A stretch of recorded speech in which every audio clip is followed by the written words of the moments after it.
Bismillahirrahmanirrahim. Assalamu alaykum hurmatli televizor ko'ruvchilar. Istiqlol xabarlar programmamizni ko'rishinglarni qizg'in qarshi olamiz. Men Abdurrahim Parach. Hurmatli televizor ko'ruvchilar. Bugun 2017-yil 4-oyning 7-kuni juma. Oldi bilan xabarlarimizning asos mazmunini tushuntirib o'tamiz. Diqqatingizda bo'ladigan Xitoy tajovuzchilari mush Sharq Turkistonning janubidan Uyg'urlarni ko'plab Xitoy o'lkalariga yetkazish uchun har xil chora-tadbirlarni qilib kelayotgan bo'lib, bu hammamizga ma'lum. Bu yil kirgandan buyon Xotanning Qarqash noyisining o'zidilla 1600 Uyg'urni ishlamchi nomi bilan Xitoy o'lkalariga yetkazganligi to'g'risida xabarimiz huzuringizda bo'ladi. Undan boshqa yana 1-aprel shanba kuni Istanbul Zaytunburnu belediye başlığı Murat Aydın'ın Şarkı Türkistan Ma'rif ve Hemkarlık Cemiyeti'ne ziyaret kilip bu yerdeki Uygurlar bilen söhbet edip bağlılığı toğrısındaki haberimiz buludu. Kanundakta dikkatinle ekranımızda bulsun.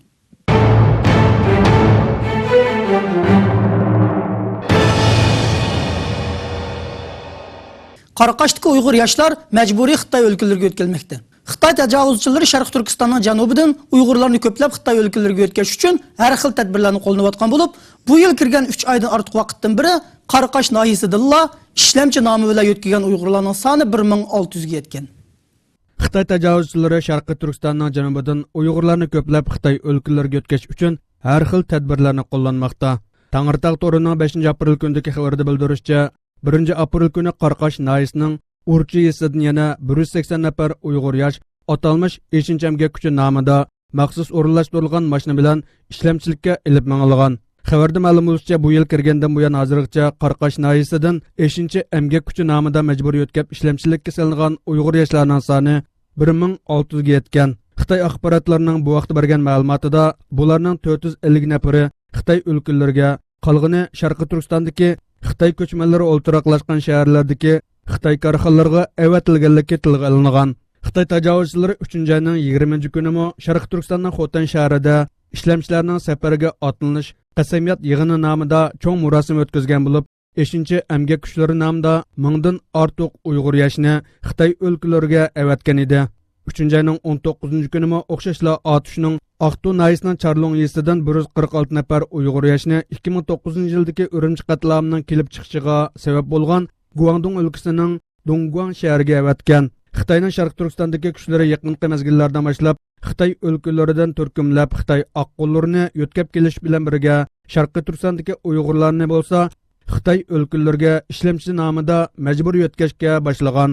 Xitoy doiralari yaqinda Sharq Turkistondagi Uyg'ur yoshlarini Xitoy o'lkalariga berishga qiziqtirish uchun har xil siyosiy va iqtisodiy hiyla-mikrlarni qilayotgan bo'lib, buning ichida Xitoy o'lkalariga berib ishlamoqchi bo'lganlarni har xil siyosatlardan bahramand qilish hamda iqtisodiy jihatdan ko'plab pul berdiganligi to'g'risida 8 moddalik bir belgilama chiqargan. Bu belgilamada hatto qandaq bir kishi Sharq Turkistonning janubidagi bir Uyg'urga xizmat ishlab, uni Xitoy o'lkasiga o'z roziligi bilan berib ishlashga qoyil qila olsa, mukofot berilganligimi alohida tilga olingan. Xitoy axborotlarida berilgan xabarlardan ma'lum bo'lishicha, Xitoy tajovuzchilari mushu bir necha yil ichida Sharqiy Turkistonning janubida 2 million Uyg'urni Xitoy o'lkalariga o'tkazish planini tuzgan bo'lib, 2017-yildan boshlab bu planni rasmiy ijro qilishga boshlagan. Xitoyning Sharqiy Turkiston yo'l qo'ygan yangi diniy siyosat belgilamalariga qarshi Sharqiy Turkiston ulamolar birligi bayonot e'lon qildi.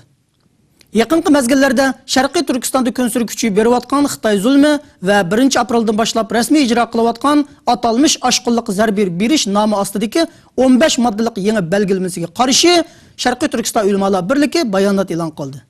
Vatanimiz Sharq Turkistonda davomlashayotgan har turli zulm sistemlar yaqindan beri texnik kuchayib chekdan oshdi. Islom dinining nuqtaliq belgilamalari bo'lgan hijob va soqolga o'xshash musulmonlarning kishilik erkinligiga munosabatlik odatdagi ibodat turlariga cheklama qo'yishdek zulmlarning rasmiy qonunlashtirilganligi xalqaro tashviqot vositalarida keng o'rin oldi.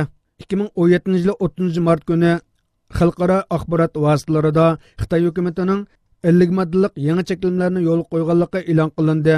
Bu moddalar asos jihatdan islomni sotsializmga moslashtirish deganga o'xshash safsatlarni ishga oshirish tadbirlaridan tarkib topgan bo'lib, xalqimizni diniy erkinlikdan butunlay mahrum qilishdek bir shumliqni qonunlashtirishni tub maqsad qilgan va 2017 yil 4-oyning 1-kunidan e'tiboran rasmiy ijro qilishga boshlagan. Bu yangi qonunda musulmonlarning yog'liq ortishi, chumbal kiyishi va soqol burt qatorliq islomiy kiyim-kechak va qiyofat ko'rinishlarining birdak jinoyat hisoblanganligi ta'kidlanish bilan birga yana Xitoy doiralari tomonidan tarqatilayotgan axloqsiz televiziya programmalarini ko'rishni va radiolarni anglashni rad qilish, gazet jurnallarni o'qimaslikmi jazolash kerak bo'lgan ig'ir jinoyat qatoriga kirgizilgan. To'y qilish va ajrish ishlarida yoki o'lim va miros ishlarida diniy yo'l yo'riq bo'yicha ish qilganlarning oshqin diniy faoliyatlarga qatnashganlar qatorida jazolanadiganligi bekitilgan. Xitoylar bilan tuqqanlashishni va Xitoylar bilan birga yashashni rad qilish, islomga da'vat qilish, islomga tava har qanday materiallarni tarqatish, setish, o'gitish, nashr qilish va yoki nashriyat vositalarini saqlash ig'ir jinoyat bo'lib belgilangan. Sharq Turkiston ulamolar birligi islom va normal musulmonchilikqa urush ochayotgan bu vahshiyona qonun prinsiplarini qat'iy rad qiladi.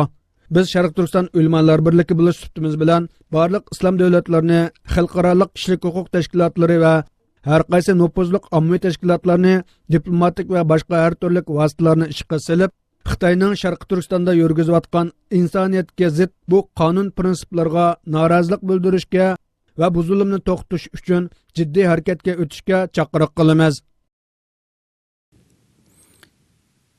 27 yildan bir saqaymagan yara Barin qatlami. Türkiye'de çıkıdığan Milli Gazetinin 5 aprel günüdeki sayıpsıda 27 yıldan bir saqaymagan yara Barin qatlami namılıq makaleden kılınan bulup 1990 yıl 5 aprel Şarkı Türkistan'ın Barin yezisida Xitay tacavuzçuları tarafından elip verilgen qanlı qırgınçılık eslep etilgen. 1990 yılı 5 aprelda Şarkı Türkistan'ın Barin yezisida elip verilgen ommaviy qatlamning yuraklardagi yara azobi hozirgacha davomlashmoqda. Türkiye çıkıdığan Milli Gazetinin 5 aprel gündeki sayıpsıda 27 yıldan beri saqaymagan yara Barin qatlami namlıq maqala e'lon qilindi. Maqalada 1990 yılı 5 aprel Şarkı Türkistan'ın Barin yezisida Xitoy tajovuzchilari tomonidan elib berilgan qonli qirg'inchilik eslab o'tilgan. Maqolada tajovuzchi Xitoy kuchlarining keng ko'lamda vahshiylarcha elib borgan qirg'inchiligida minglagan Sharqi Turkistonlik shahid bo'lib, hatto Beshikdagi bir buvoqning badanidan 77 dona o'q izi topilganligi yozilgan. Sharqi Turkistonning muhim shaharlaridan biri bo'lgan Qashqar viloyatining Aqto'y noyasi Barinnisida 1990 yil 5 aprel kuni, ya'ni Ramazonning 17 kuni Uyg'ur mahallasidagi bir masjidni namoz o'qig'idek holatga keltirmoqchi bo'lgan. Bundan xabar topgan Xitoy doiralari darhol yetib kelib, ularni cheklagan. Uyg'urlar oldin tayyorlagan oddiy qurollar bilan qarshilik ko'rsatgan va Xitoy kuchlaridan qo'lga tushirgan qurollar bilan bir harakat boshlangan va qurolliq to'qnashuvga aylanib bir qancha kun shiddatli davomlashgan. Sharq Turkiston milliy mustaqillik harakati bo'lib hisoblanadigan bu harakatning eng muhim aloyidligi shuki, bu harakat Sharq Turkiston xalqini Xitoyga o'xshash ashaddiy bir zolim kuchga qarshi o'rindan dast turg'izdi. Barin mujohidlarining yosh qahramon qo'mondoni Zaydin Yusuf 1990 yılı 3. ayda etrafidagi qarindoshlarga xitob qilib shundoq degan ekan: agar bu milliy mustaqillik harakatimiz mag'lub bo'lgan taqdirdami, buningga qatnashquchilarning erishgan shahodati ular uchun intayin mushaqqat ichida qo'lga kelgan katta bir ma'naviy utuq bo'lib hisoblanadi. Bu faqat bu millatning va bu tuproqning mustaqilligining boshlang'ichi xolos. Ammo milliy mustaqillik fikrining yo'q bo'lishi bo'lsa, bir millatning butunlay yo'q bo'lishi bo'lib hisoblanadi. Bu sababdan bizdan keyin boshqa millatlar tarafidan bizlarga yo'qolgan millat degan tamg'ining urilmasligi, mustaqillik fikrining yo'qolmasligi uchun har qachon shahid berishga tayyor turishimiz lozim. Xitoy qurolli kuchlarining havodan va quruqlikdan elib borgan hujumlariga va shu qadar qiyinchiliklarga bosh egmasdan boturlarcha urushga otlangan Sharq Turkiston azimatlari shahidlik qonlari bilan dunyoda o'xshi oz topiladigan bir daston yozib qoldirdi.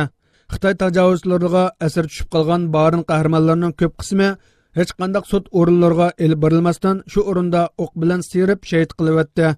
Xitoyning shu qatamqi qonli qirg'inchiligida Barin yeza havodan bombardimon qilingan. Natijada minglagan begunoh Sharq Turkistonlik o'ldirilgan. Voqeani o'z ko'zi bilan ko'rgan va shahid bo'lganlarning ma'lumotiga qaraganda, bushukka bo'lingan bir buvoqning badanidan 77 dona o'q izi bayqalgan. Vatan xalqi uchun jonlarini fido qilib, issiq qonlarini eqitgan qahramon fidokor Sharq Turkiston o'g'illariga oliy ehtirom bildiramiz, ularni eslaymiz. Shahidlarimizni xotirlab, ro'yiga duo qilamiz. Cenab-ı Allah şehitlerimizning yatgan yerini cennet qilg'ay. Zeytinburnu belediye başlığı Uygurlar bilen söhbetli oldu. 1 aprel şembe günü düştün keyin saat 8'de İstanbul Zeytinburnu belediye başlığı Murat Aydın Şarkı Türkistan Ma'arif ve Hemkarlık Cemiyeti'nin Zeytinburnu şöbesinde ziyaretli oldu. 1 aprel şembe günü düştün keyin saat 8'de İstanbul Zeytinburnu şehir başlığı Murat Aydın Şarkı Türkistan Ma'arif ve Hemkarlık Cemiyeti'nin Zeytinburnu şöbesinde ziyaretli oldu. Ziyaretga kelgan shahar boshlig'i Murat Aydinni jamiyatning raisi Hidayatullah O'g'uzxon qatorliq idora heyat a'zolari va bir qism Uyg'urlar qizg'in kutib oldi. Aslida bu yerda har haftaning shanba kunlari Zeytinburunda yashayotgan Uyg'urlardan bir qism kishilar to'plashib suhbat olib berayotgan bo'lib, Murat Aydinning ziyorati bu suhbat ustiga to'g'ri keldi. Shahar boshlig'i Murat Aydin Zeytinburundagi sho'basiga yig'ilgan Uyg'urlar bilan qizg'in ko'rishib chiqqandan keyin Turkiyaning hozirgi vaziyati haqida hamda Turkiya raisi Recep Tayyip Erdo'g'anning dunyodagi barliq mazlum insonlarga quchoq ochgan va nohaqchiliklarga qarshi maydonda turalgan birdan-bir rahbar ekanligi to'g'risida to'xtalib o'tdi.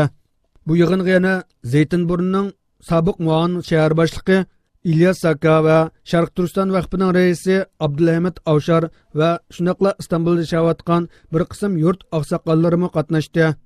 Murat Aydin so'zlari davomida Turkiyaning 16 apreldagi asos qonunini o'zgartirish uchun elib berilgan xalq ra'yini sinash to'g'risida to'xtalib, Uyg'urlarning ijobiy ovoz qo'shishni talab qildi va Turkiyaning butun mazlumlar uchun panolanadigan bir qal'asi ekanligini, Uyg'urlarning qal'asi ekanligini ta'kidladi. Murat Aydin bu qatimqi asos qonunni o'zgartirish xizmati xalq ovozining qo'llanishga erishgan taqdirda Turkiya xalqiga ilib keladigan kishilik huquq va demokratiya jihatlarda tarixiy bir burilish bo'lib hisoblanganligini tafsiliy sharhlab o'tdi. Oxirida Zeytinburun kelgan har bir Uyg'urning o'zlari uchun qimmatli bir mehmon bo'lib hisoblanganligini, shuning uchun ularga ega chiqish va ularning masalalarini hal qilish o'zining majburiyati deb qaraydiganligini bildirdi. Yig'in jarayonida Uyg'urlar bilan samimiy suhbatlashdi va ularning talab fikrlarini anglab o'tdi. Zeytinburnu shahri boshlig'i Murat Aydin Uyg'urlarning talab fikrlariga qarata iqomat masalasining hal bo'lishi, Turkiya fuqaroligiga o'tish, Uyg'urlarning farzandlarining Turkiya maktablarida o'qish sharoitiga erishish, sug'urta va haqsiz davolanish qatorliq jihatlarda qo'ldan kelishicha yordamda bo'lganligi hamda bu to'g'rida izlanganligini bildirdi. Undan boshqa yana yaqinda Turkiya Ichki ishlar ministrini Zeytinburun taklif qilib, tafsiliy suhbat olib borganligi, Uyg'ur vakillarini bu uchrashishga taklif qilib, barliq talab fikrlarini yetkazishga sharoit yaratib berganligini, shuning uchun oldin yozma iltimos tayyor qilish kerakligini o'tirg'a qo'ydi. Oxirida Ma'arif va Hamkorlik Jamiyati raisi Hidayatullah O'g'uzxon jamiyat nomidan Murat Aydinga Uyg'urlarning do'ppisi bilan to'n kiydirib, mehmonlar bilan birlikda xotira rasmga tushdi va rahmat aytdi. Uyg'urlar Murat Aydinni tamoq ziyofatidan keyin qizg'in kayfiyat ichida o'zitib qo'ydi. Sharqiy Turkistonni unutma, duo qil. Yangi Akit gazetining 4 aprel kunidagi sonida Osman Atalayning Sharqiy Turkistonni unutma, duo qil nomli maqolasi e'lon qilingan bo'lib, uningda Xitoy tajovuzchilarining zulmi va hozirgi Sharqiy Turkiston xalq ustidan elib berayotgan qonliq qirg'inchiliklari fosh qilingan. Maqolaning tafsiloti tuvandikicha. Yangi Akit gazetining 4 aprel kunidagi sonida Osman Atalayning Sharqiy Turkistonni unutma, duo qil nomli maqolasi e'lon qilingan bo'lib, uningda Xitoy tajovuzchilarining zulmi va hozirgi Sharqiy Turkiston xalqi ustidan elib berayotgan qonliq qirg'inchiliklari fosh qilingan. Maqolaning tafsiloti tuvandikicha. 1953-yildagi nüfus statistikasida Sharqiy Turkiston nüfusining 75%ni Uyg'urlar, 6%ni Xitoylar egallaydi. 2000 yilga kelganda bo'lsa, nüfusining 40%ni Xitoylar, 42%ni Uyg'urlar egallagan bir vaziyat borliqqa keldi. 50 yildan qisqa bir vaqtda yuz bergan bu o'zgarishlarning birdan-bir sababi Xitoyning Sharq Turkistondagi Uyg'ur turklarining nüfusini azaltib, Xitoy nüfusini oshirishni nishon qilgan tub maqsadidan iborat. Xitoy uzun yillardan beri bu rayondagi Uyg'ur va qozoqlarni asos qilib, musulmonlarning kishilik huquq va izzat obro'ylarini oyoq osti qilib keldi. Hamda bu xil ahvollar kishilik huquq organlariga har doim ma'lum qilingan bo'lsa-mu, ammo hech qanday unumi ko'rilmadi. Sharq Turkistondagi Uyg'ur turklari 1760-yildan tortib 97 qatim qurolli qarshiliklar orqali Xitoy tajovuzchilarini bu tuproqdan qo'g'lab chiqarishga urinib boqdi. Xalqaro sistemning ko'z oldida yillardan beri Sharq Turkistondagi Uyg'ur turklar ustidan elib berilayotgan qatlamlarga qarshi hech bir sado chiqmadi. Afsus, Xitoyning Yevropa va dunyo iqtisodiyotidagi kuch oldida islom hamkorligi va arab birliklarimi yillardan beri maymun o'yini o'ynab kelmoqda. Natijada Sharq Turkistondagi Xitoy vakillari bu rayonda terrorizm va oshqunliq nomi ostida o'tgan hafta chorshanba kuni yangi bir belgilama e'lon qildi. Bu belgilamning 1 aprel shanba kunidan boshlab rasmiy ijro qilinganligi bildirilgan bo'lib, buningda musulmonlar uchun normal hisoblanadigan odatdagi kiyim-kechaklar cheklanish bilan birga televizor, radio qatorliqlarni ko'rmaslik yoki farzandlarga ko'rsatmaslik, halol harom iborasini qo'llanish qatorliqlarning hammasi oshqunliq doirasiga kirib cheklangan. Undan boshqa yana Sharq Turkistonda Xitoy amonlik kuchlari va saqchi askarlari tekshirish va nazorat qilishni eng yuqori chekka chiqarib, natijada necha minglab ig'ir qurollar bilan qurollangan Xitoy askarlarini bu yerga yo'tkadi. Sharq Turkistonning umumiy shahar, yeza va rayonlarini muhosaraga olib, keng ko'lamda bostirish harakatlarini olib bordi. Yig'ib aytganda 1 apreldan boshlab Sharq Turkistonda umumyuzlik islomiy e'tiqod, islomiy mavjudlik, ibodat, halol, harom hukmlari, milliy an'ana qatorliqlarning hammasi terror va oshqunliq doirasiga kirgizilib, ijro qilinishga boshladi. Demak, yaqinqi mezgillarda Sharq Turkiston xalqi eng ig'ir darajada madaniyatlari, urf-odatlari, diniy e'tiqodi yo'q qilinish xavf ostida turmoqda. Yevropa parlament zalida Uyg'urlar ilmiy muhokama yig'ini ochdi. 29 mart çarşamba günü Dünya Uyghur Kurultayı tarafından Yevropa parlamentida Uyg'urlarning e'tiqod va sayohat erkinligi degan temadagi ilmiy muhokama yig'ini o'tkazilgan.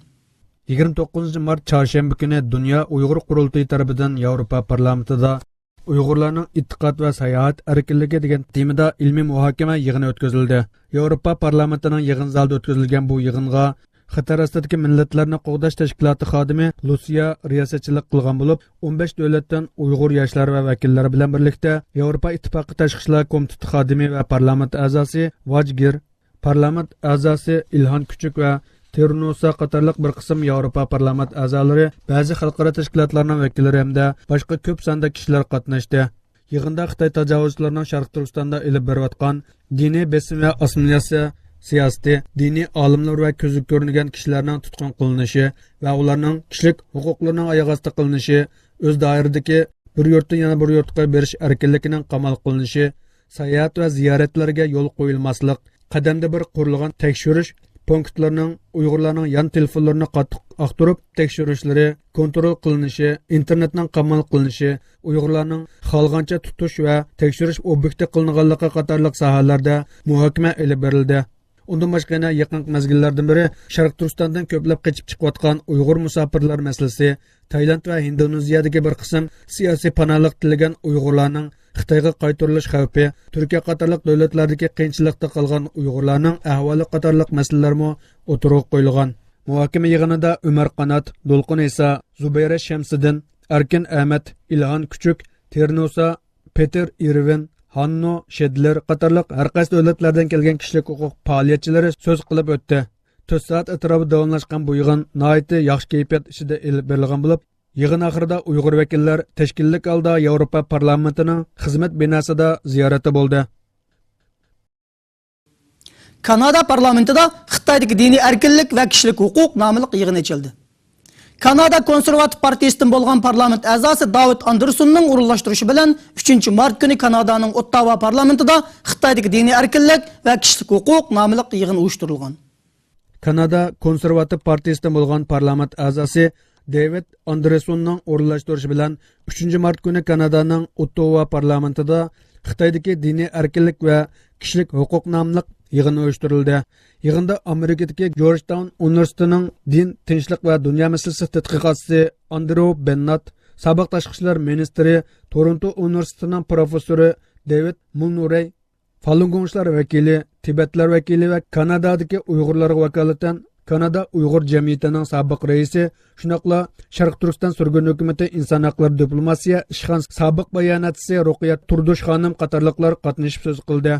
Yig'inda Ruqiya xonim so'z qilib, Xitoy tajovuzlarining Uyg'urlarga qaratgan diniy cheklama siyosatlari 1 aprel kunidan boshlab rasmiy ijro qilinishga boshlagan va xos Uyg'urlarga qartilgan irqchilik shunaqla chekidin oshgan bostirish ijroatlari bu yangi siyosatning mohiyati va bu orqali Xitoy yetmoqchi bo'lgan nishonlar haqida tafsiliy to'xtalib o'tgan.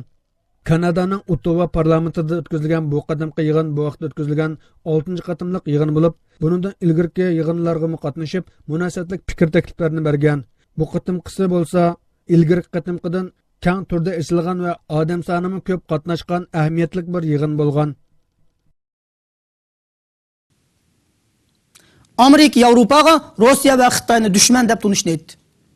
Amerika prezident Donald Trumpning havo armiya qo'mondonligiga nomzod qilib ko'rsatilgan strategiya kuchlari qo'mondoni bosh general John Hitten Yevropaga qartib qilgan so'zida Xitoy va Rossiya dushman tutilishi va dushman ko'rilishi kerak.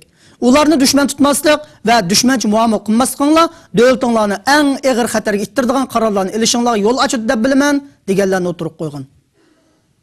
Amerika prezidenti Donald Trumpning havo armiyasi qo'mondonligiga nomzod qilib ko'rsatilgan strategiya kuchlari qo'mondoni bosh general John Hitten Rossiyaning quruqlikdan etiladigan boshqariladigan bomba o'rinlashtirish harakatining o'zlarini to'lma bearam qilganligini tilga olib, yadro beshiga ega boshqariladigan bombalarning Yevropa qit'alarining ko'p qism joylarga og'ir tahdid ekanligini aytgan.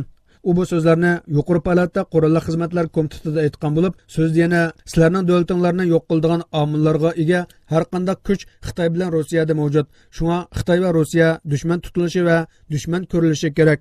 Ularni dushman tutmaslik va dushmanchi muomala qilmasliklar davlatinglarni eng og'ir xatarga ittiradigan qarorlarni ilishinglarga yo'l ochadi deb bilaman deganlarni o'tirg'a qo'ygan. İkinci ayda Amerikalik ba'zi mas'ullar Amerika axborotlariga Rossiyaning bir qancha yildan beri taraqqiy qildirib ta'sis qilgan SSC-8 yadro beshiga ega quruqlikdan etiladigan kontrol qilinib boshqariladigan bombaning batareyasini Volgogradning yandagi boshqariladigan bomba siniq aslahalari bor bo'lgan bazadan harakatchan bir baza o'rinlashtirganligini bildirgan edi. Ammo 3-oyda tunji qatim Amerika bosh shtabi muavin ministri Paul Silva bu so'zlarni rasmiy holatda o'tirg'a qo'ygan. Hürmetlik televizyon köykçiler. Şundak kılıp bu qatim xabarlarımız muşya dahırlaştı. Kiler qatim xabarlarımızı görüşkiçe sizlerini Cenab-ı Allah'a tapşırımız. Esselamu aleyküm ve rahmetullah.